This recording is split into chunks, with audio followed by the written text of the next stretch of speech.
Welcome to the Stepmom Side with Alicia, the podcast for stepmoms ready to create the life they want and one they actually have a say in.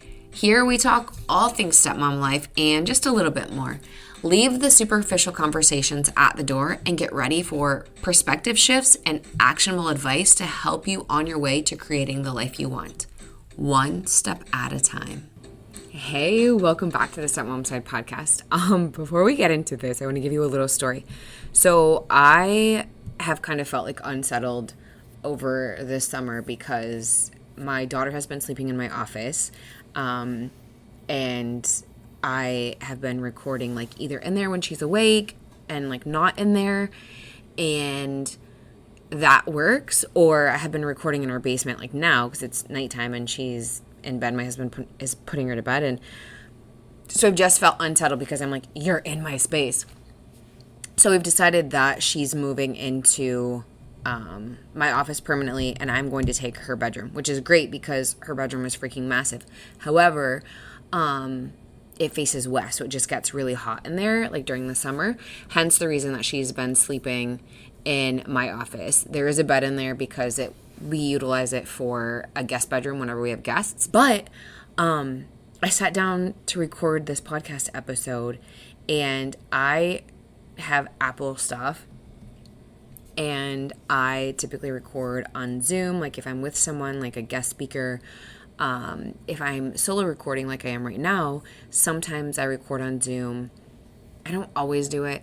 Like right now, I haven't showered today, and like I'm just hanging out recording a podcast episode, and I'm not like camera ready, if you will. Like I've just got my hair up in a messy bun, and so I'm just recording like on GarageBand, which is just on my computer, and that's typically how I record solo podcast episodes.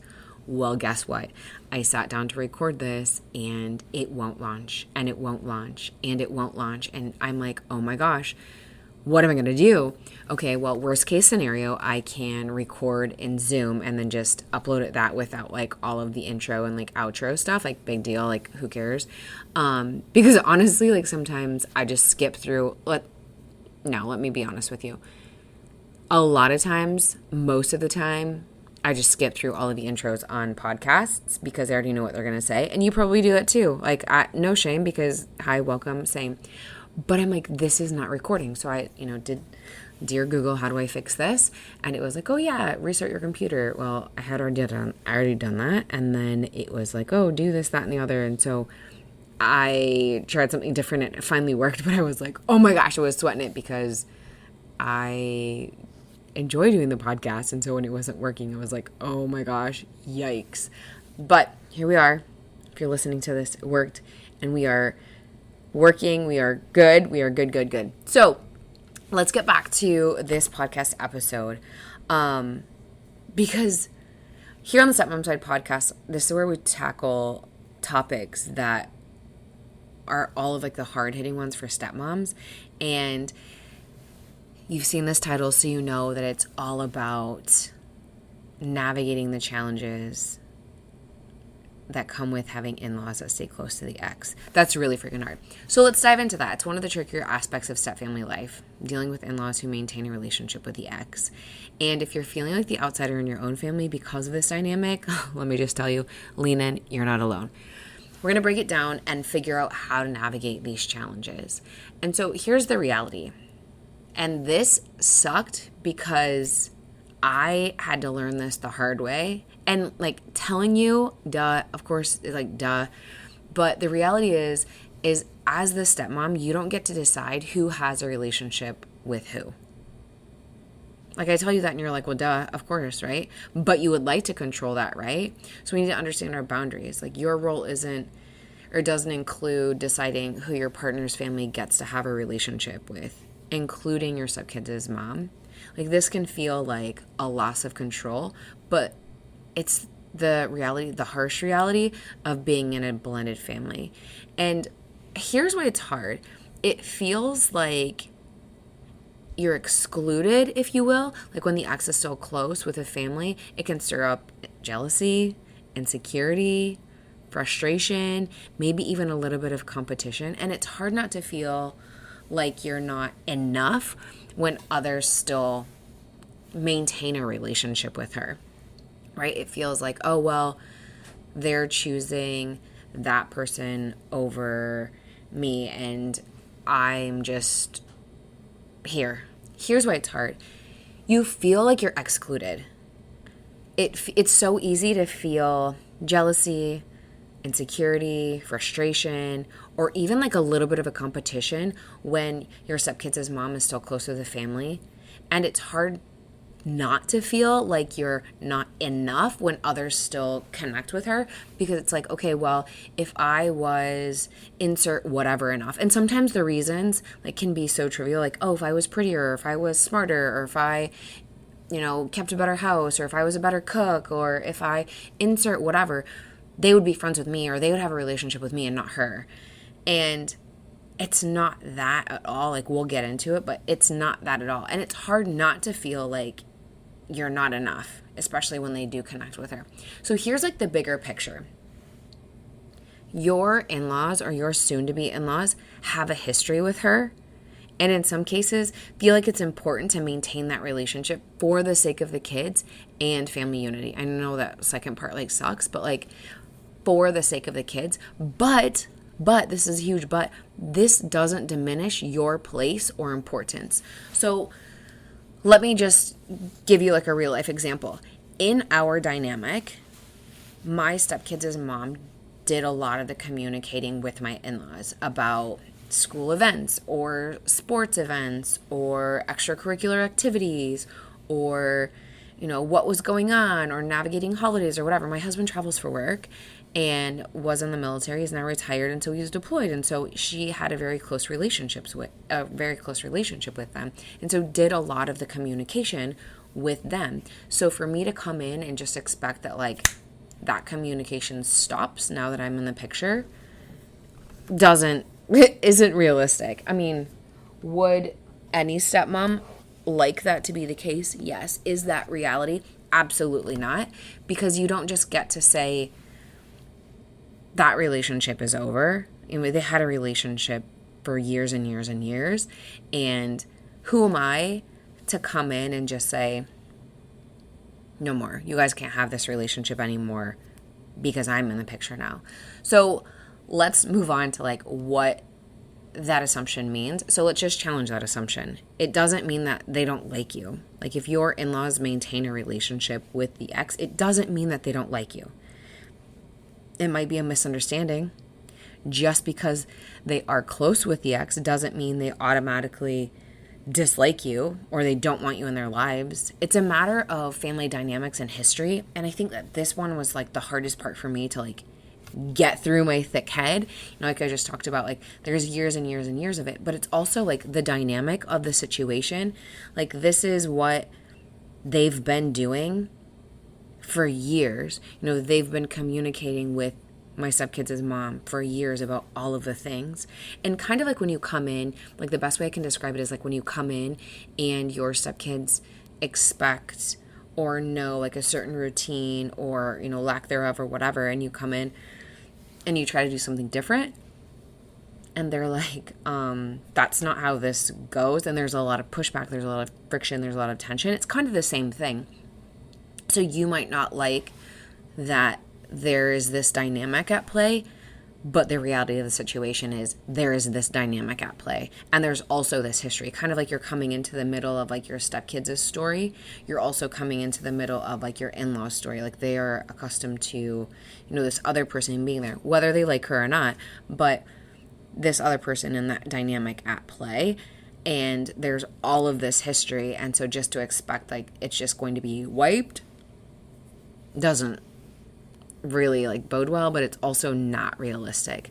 So let's talk about the competing loyalties. How I've talked a lot about like your stepkids have like loyalty binds, kind of the same thing with your in-laws. So they're walking a fine line between being supportive of their child, which is your partner or your spouse, while also respecting the long-standing relationship they have with your stepkid's mom. This doesn't mean that they see you as second best, but it's like, and maybe you're in a dynamic where your in-laws have chosen the ex over their kid, which that sucks, right? Like that's really, really a hard pill to swallow. And I want to say, like, maybe at some point they'll come back around, depending on whatever your dynamic is in your blended family. Sometimes it's just like something that you have to write off, but then sometimes everyone just needs time, space, and grace to like figure out like where everyone fits in. Kind of like you need time, space, and grace to figure out where you fit in as a stepmom. In-laws also need time to figure out like, how do we navigate this? Like, how much is too much? How much is not enough? What can we do? What can't we do? What should we do? What should we not do? Like, ooh, this is so weird. It's such a weird dynamic for everyone. And I feel like as stepmoms, we feel it the most because we are the outsider. So it's just like one more thing of like, look, we're the outsider. They don't like us. So it's not necessarily that. It's just they're trying to walk a fine line between being supportive of their child, your partner, while also trying to like respect the long-standing relationship they've got with the ex. And I can hear you saying like, oh yeah, but my partner, their child should be their priority. I hear you. Oh my gosh, I hear you. However, families are very complex. Maybe they don't have the best relationship with your partner. Maybe it was just easier to communicate, in our situation, like my husband traveled, but like there are so many different dynamics at play. And if this is something that you're really struggling with, send me a message on Instagram. I'm just at Alicia Crosco. It's something we also talk about inside the Stepmom Side community. But competing loyalties, they're really hard. And also, like, let's talk about personal reflections for a second. So important to recognize that your worth as a partner, as a stepmom, as a woman, as a human, isn't tied to whether or not your in-laws or soon-to-be in-laws distance themselves from your stepkids' mom for your sake. This relationship that they have, or that relationship that they have, isn't about you. It's about their own family connections. And a lot of times what I see is that it's about them maintaining that connection with their grandkids and wanting to, be in their lives or whatever it is. I'm not saying that's 100% of the time. I'm saying that's what I see a lot. Let's talk next about the emotional toll and how it can feel personal. I've kind of touched on this a little bit, but like feeling left out, it can absolutely sting when your stepkids' mom shows up at family gatherings, holidays, or events, and you feel like an outsider. Like everyone's like, oh my gosh, hey, I'm so excited to see you. Or, oh, hi, I haven't seen you in like 2 years. What's new? Or, hey, I saw your social media post. Yeah, you guys bought a new house. Oh my gosh, tell me about your latest vacation. And they spend all this time talking to her, and you're there. So how do you process those feelings of exclusion or jealousy, like, while it's happening? You don't. You are just pissed. Like, you don't. You just watch from the sidelines. Speaking from experience here, like, I've absolutely seen this happen, and I'm like, okay. And you just start to, like, make a mental note. Okay, that person was, like, like, went straight to her. That person went straight to her. That person went straight to her. And, and then spent all this time talking to her. And then it's like, okay, back to what I had just said. Like, it's not about me. They had a relationship before me. They had a relationship before me. They had a relationship before me. This isn't about me. This isn't about me. But it's the invisible weight. This situation can lead to feelings of insecurity or resentment. Like I said earlier, it's as if you're competing with a ghost of the past that still lingers in the family. And so here's one of those things. This is a situation where you cannot process the feelings necessarily like in the moment, because more chances than not, you're just going to be pissed. Like, are you kidding me? Like, this is crazy. Like, I can't believe that I signed up for this as a stepmom. Sit down. Like, if you are multitasking, please come back to me. You did not sign up for this as a stepmom. You did not sign up for this as a stepmom. You did not know that you would be feeling all of these weird feelings about being at a family gathering or a holiday or an event and feeling like an outsider because your partner's ex or your stepkids' mom is hanging around. In what other situation are you ever going to be in where you have to hang out, potentially, or spend time, holidays, family gatherings, events, with your partner's ex? Where? Nowhere.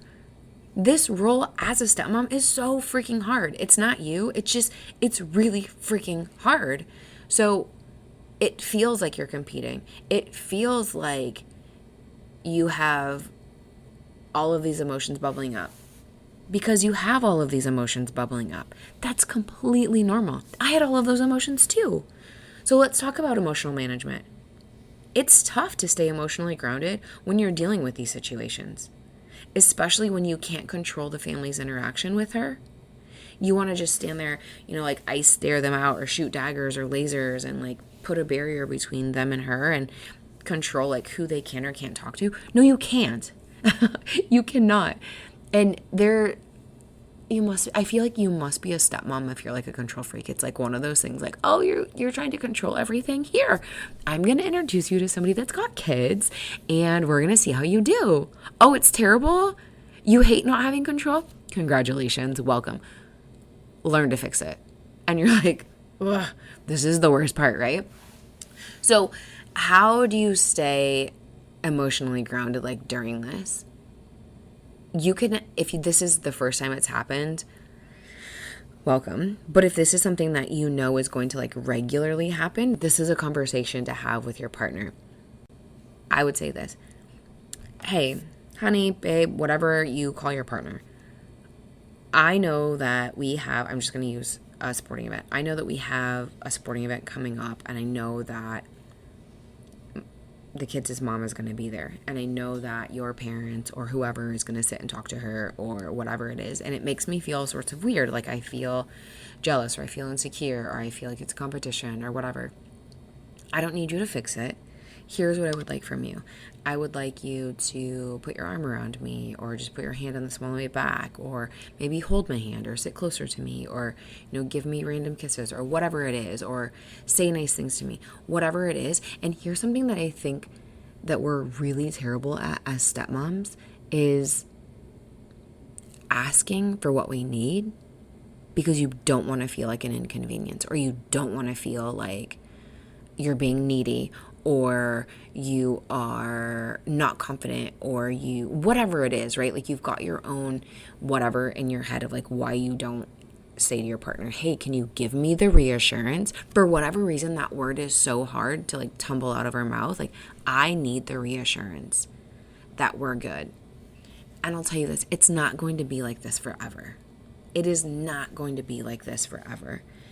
At some point in time, you will be back to being your confident self and you won't need the reassurance.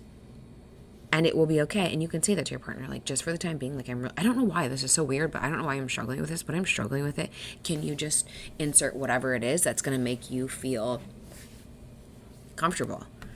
So let's talk about overcoming the challenge. Sometimes, a lot of times, let's be honest, we just need a perspective shift because we need a perspective shift. So here's what we're going to do. We're going to focus on how the relationship with your in-laws and your stepkids' mom isn't a reflection of your worth or your role in the family. You are still an integral part of the family, regardless of their history with the ex. Your partner has moved on. Your partner is with you. Your partner is building a life with you. Your partner is choosing you. If your partner wanted a relationship with the ex and wanted to be with them, they would go back and be with them. Whatever their parents are doing is whatever their parents are doing.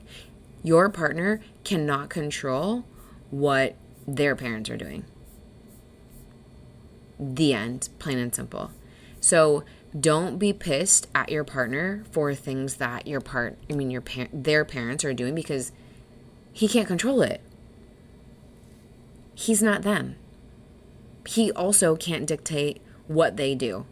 Trust me. But he can't dictate what they're doing.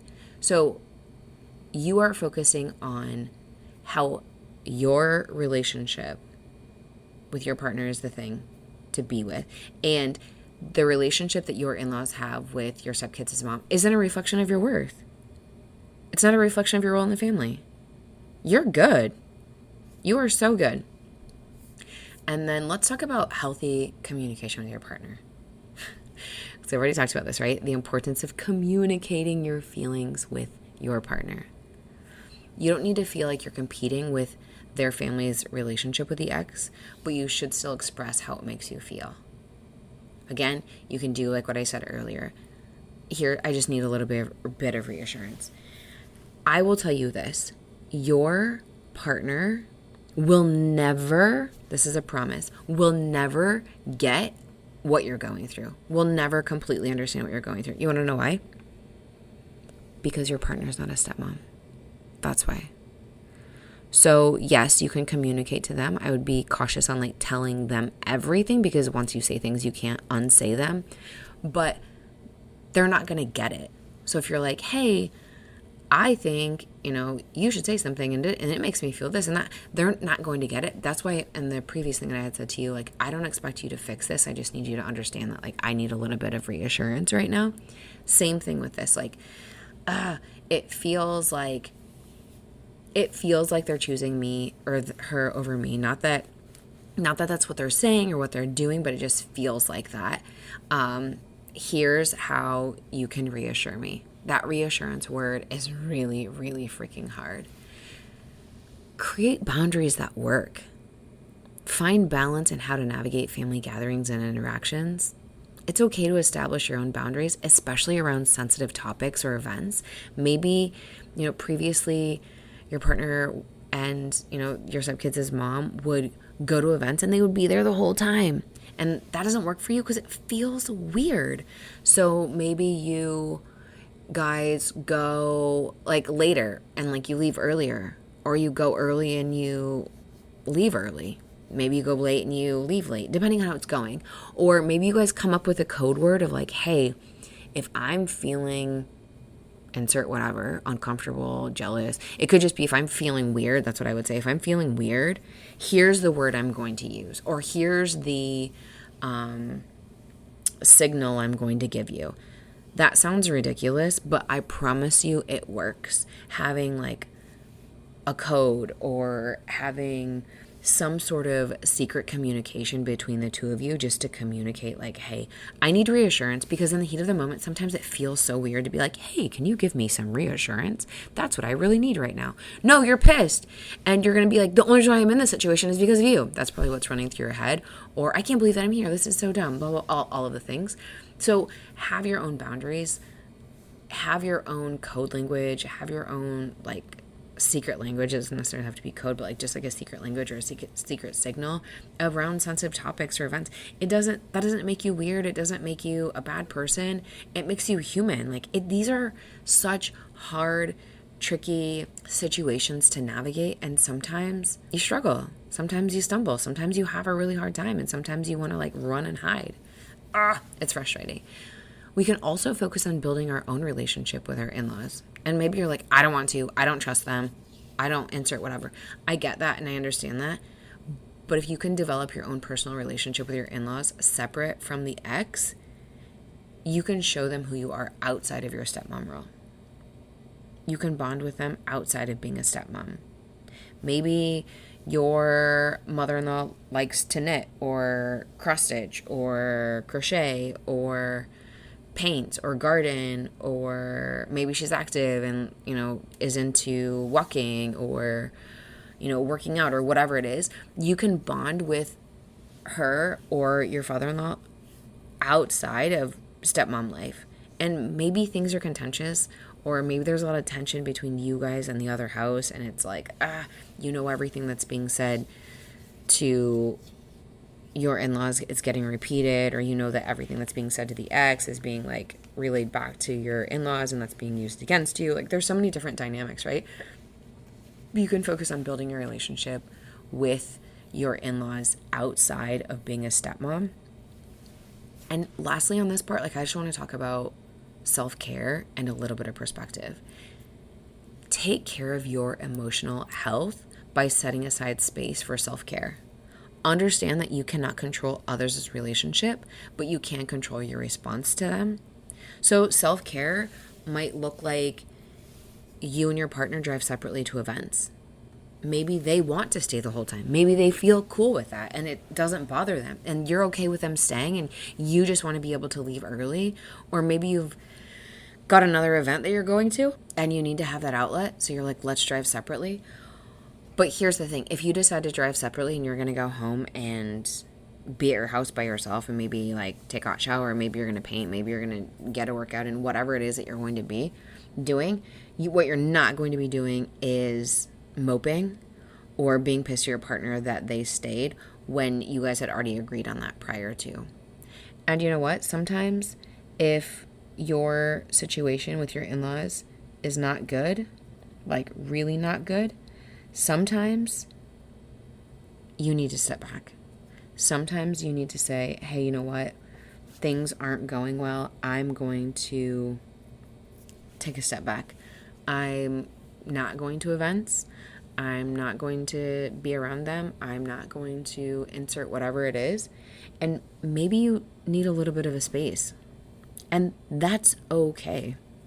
It's not bad that you want to step back. It's not that you're a terrible person. It's that you're struggling.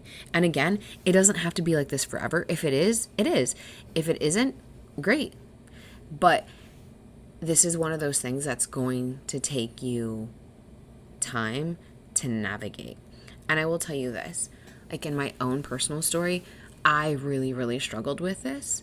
It was something that I was like completely floored by. I was like, I don't understand where all of these emotions or where all these feelings are coming from or why this is happening. I can't believe that I'm feeling like this. And I tried a lot of different perspectives and shifts and like mindset shifts and a lot of different like trying to work through things on my own. And it finally just got to the point where, like I just said, like I needed to step back and just be like, okay, this isn't working for me. I can't do this. I need to be zero contact for a while because I'm really struggling with this, aside from like a million other things, like as a stepmom, welcome. But I just needed time away so I could build my confidence back up, like as a person, as a stepmom, because I'd put so much of my worth into, if they don't like me, it means I'm terrible. It means I'm worthless, right? Like, I know that you're a stepmom and like you get this, and it's like, how could all of these things? But there's so many other things that are factoring in that you're just like, you know what? Maybe I am the crazy person. Maybe I don't belong here. Maybe I will never fit in. Like all of these things. And I'm like, this is one situation where I don't need to keep touching the stove, and I keep touching the stove, and this is dumb. I need to stop. So it was not a good time. It made things challenging. But it's something that I had to do for myself. So with time and effort, my relationship with my in-laws became healthier. The emotional burden lessened. Like it's not there anymore. I'm able to speak up for myself and not feel like, oh my gosh, if I, say something and piss them off, like it's going to go back and whatever is going to be said is going to be said. I don't even think about it anymore. And it's easy to like make it sound like, oh, it was so, it wasn't. Like it was such a hard several years. Like I can't even say like, oh, it was just a few weeks or oh, it was just a few months. No, it was years of so much emotional turmoil specifically for me that I was just like, this isn't worth it. I didn't sign up for this. This is crazy. So I just want to remind you, it's completely normal to feel hurt or frustrated or resentful in these situations. You're not alone. And these feelings are part of navigating the complexities of step-family life. And until you build up the courage, and I know I say it a lot, but like until you're like around for a while and you've got like the time under your belt, like these things are going to keep happening. But here's the thing, you're doing great. And just because they maintain a relationship with your stepkids as mom doesn't mean that your place in this family is less important. You're fine. If you want to chat more about this, again, send me a message on Instagram. I'm just at Alicia Krasko, or come join us inside the Stepmom Side community to find some more support and share your experiences, but then also get real-time feedback. You're not alone in this. And I will chat with you next week. Thanks for taking time to listen to this week's episode. If anything was helpful or resonated with you, please share it on social media and tag me. I'm just at Alicia Krasko. And if you could leave a 5-star rating and a review while you're at it, that would also be really helpful. And if you find yourself struggling with your stepmom journey and you want a little bit more support without the hefty price tag of coaching, you might want to check out the Stepmom Side community, which is my own private community for stepmoms, where you get to connect with other stepmoms around the world and myself, where I hold weekly office hours and monthly group coaching. It's kind of like you have your own personal coach in your own back pocket. Again, without that hefty price tag. See you next week.